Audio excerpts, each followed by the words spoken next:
Previously हमने देखा था कि गोजो को आजाद करने के लिए इतादोरी और बाकी सबको ढूंढना पड़ेगा कलिंग गेम की एक प्लेयर हाना कारासू को, क्योंकि उस पर्सन की एबिलिटी है दूसरे की कर्स को नलीफाई करना।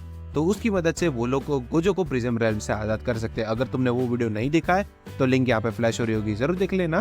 खैर, मास्टर तेनगेन बताते हैं कलिंग गेम्स के रूल, जहाँ पे पहला रूल होता है जिस किसी पर्सन की कर्स टेक्निक अवेक हुई है उसको 19 दिन के अंदर अंदर कलिंग गेम में पार्टिसिपेट करना होगा और उसका रजिस्ट्रेशन करवाना पड़ेगा अपनी मनचाही कॉलोनी में। हमें जापान का मैप दिखाया जाता है जहाँ पे कुछ 10 कॉरिडोर्स है इंटायर जापान में, और ये 10 कॉरिडोर्स इंटायर जापान को कवर कर लेते हैं।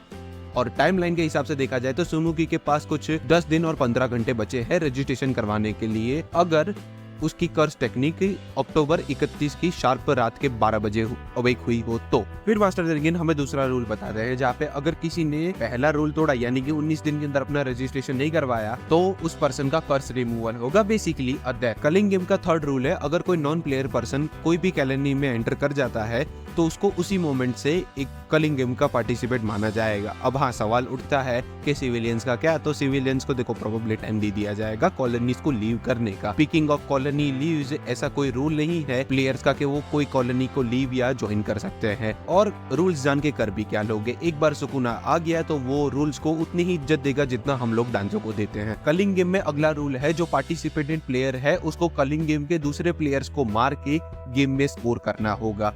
और speaking off score, game master decide करेंगे कि कौन से प्लेयर के कितने पॉइंट्स होंगे। इन जनरल सॉर्सरर के 5 पॉइंट होते हैं और नॉन सॉर्सरर के 1 पॉइंट्स होते हैं। मास्टर तेनगेन ये भी बताते हैं जितने भी पार्टिसिपेटेड पर्सन हैं उन सबको एक शिकिगामी दिया जाएगा जिसका नाम है कोगोने। और ये कोगोने बेसिकली कलिंग गेम का इंटरफेस है कि प्लेयर का नाम क्या है और उसने कितने स्कोर की है वगैरह वगैरह, वो चीजें रखेगा। इसके बाद मास्टर तेनगेन कलिंग गेम का एक मोस्ट इंपॉर्टेंट रूल बताते हैं कि जितने भी पार्टिसिपेटेड प्लेयर्स हैं अगर उनमें से किसी ने 100 पॉइंट स्कोर कर लिए हैं तो वो अपने 100 पॉइंट्स के स्कोर के एक्सचेंज में गेम मास्टर के साथ नेगोशिएट करके कलिंग गेम में एक नया रूल ऐड कर सकता है। इसी रूल से रिलेटेड हमें अगले रूल के बारे में बताया जाता है कि गेम मास्टर को नए रूल को एक्सेप्ट करना पड़ेगा अगर वो कलिंग गेम को लॉन्ग लास्टिंग बनाता है।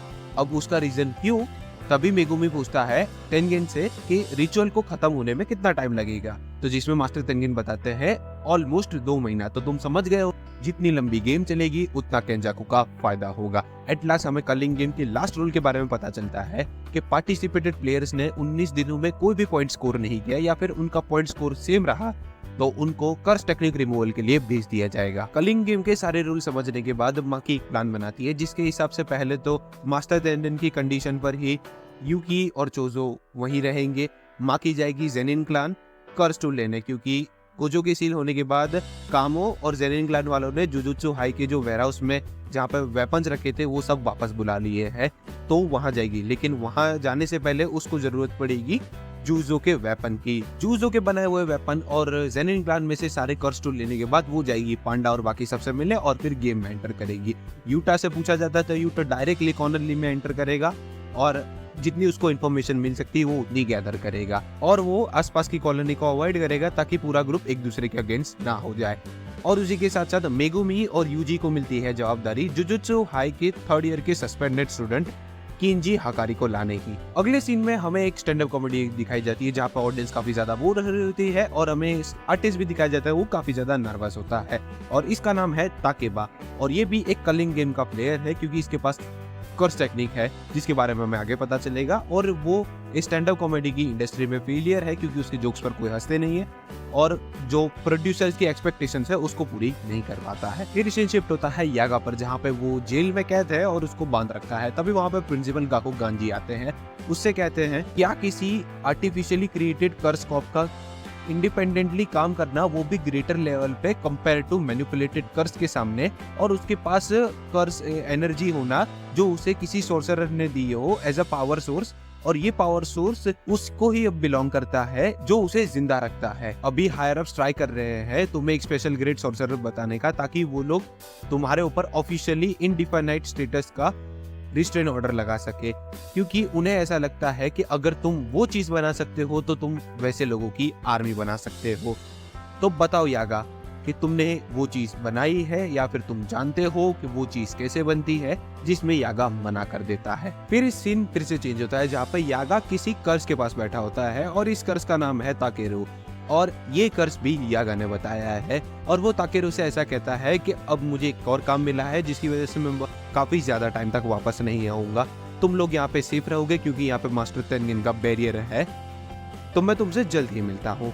और फिर वो वहां से चला जाता है। तभी हमें एक छोटा सा ग्लिम्स भी मिलता है कि यागा ने ऐसे कितने सारे और कर्सेस बनाए हैं। फिर सीन शिफ्ट होता है और हमें पांडा का सीन दिखाया जाता है जहाँ पे हायर अप्स ने पांडा को पकड़ रखा था, और वहाँ पे कुसाकाबे आता है जो पांडा को आजाद कर देता है और उसे बताता है कि हायर अप्स ने तुम्हारा इस्तेमाल किया था यागा को पकड़ने के लिए, तो मैंने तुम्हें आजाद कर दिया है ताकि तुम यागा को बचा सको। तो पांडा निकल जाता है यागा को ढूंढने और वो बताता है मैंने ये काम इसलिए किया क्योंकि मैं यागा को वो करता था। तभी हमें एक छोटा सा फ्लैशबैक दिखाया जाता है जहाँ पे कुसाकाबे की एक छोटी बहन थी जिसका एक भाई था ताकेरू, वो मारा गया था। जहाँ पे कुसाकाबे तो मूव ऑन कर चुका था लेकिन उसकी बहन मूव ऑन नहीं कर पाई थी, तो वो यागा से मदद मांगता है। और सिंस यागा के पास एबिलिटी है ऐसे कर्ज को वापस जिंदा करने की, तो वो मदद कर देता है। और तभी हमें पता चलता है कि वो जो हमने स्टार्टिंग में लिटिल बेयर देखा था जिसका नाम ताकेरू क्यों था, उसका ओरिजिन ये है। और उसको देख के उसकी बहन समझ जाती है कि ये ताकेरू है और उसकी तबीयत वापस ठीक हो जाती है। और इस चीज का वो शुक्रिया अदा आज पांडा को आजाद करके। फिर सीन शिफ्ट होता है यागा पर जहाँ पे वो जा रहा होता है अपने सन से मिलने, यानी पांडा को मिलने जा रहा होता है। तभी वहाँ पे एक निंजा आ जाता है सॉर्चरर जो उसको रोकने चाहता होता है, और वो दोनों फाइट करने जा ही रहे होते हैं। उससे पहले वहाँ पे प्रिंसिपल गाकुगान आ जाते हैं अपने गिटार के साथ में, और वो यागा को बुरी तरह से घायल कर देते हैं। और उसी के साथ साथ वो उस निंजा को वापस भेज देते हैं कि अब सिचुएशन अंडर कंट्रोल है। तभी वहाँ पे यागा आर्टिफिशियली कर्स को कैसे क्रिएट करते हैं उसकी रेसिपी बताता है। तुम्हें फिजिकल इंफॉर्मेशन को सोल इंफॉर्मेशन में रेप्लिकेट करना पड़ेगा। अब इस इंफॉर्मेशन को तुम्हें किसी मरे हुए कर्स के कोर में रखना पड़ेगा, और उसी के साथ साथ तुम्हें और 3 सोल्स को भी उसके साथ में रखने पड़ेंगे जो हाईली कंपैटिबल होने चाहिए।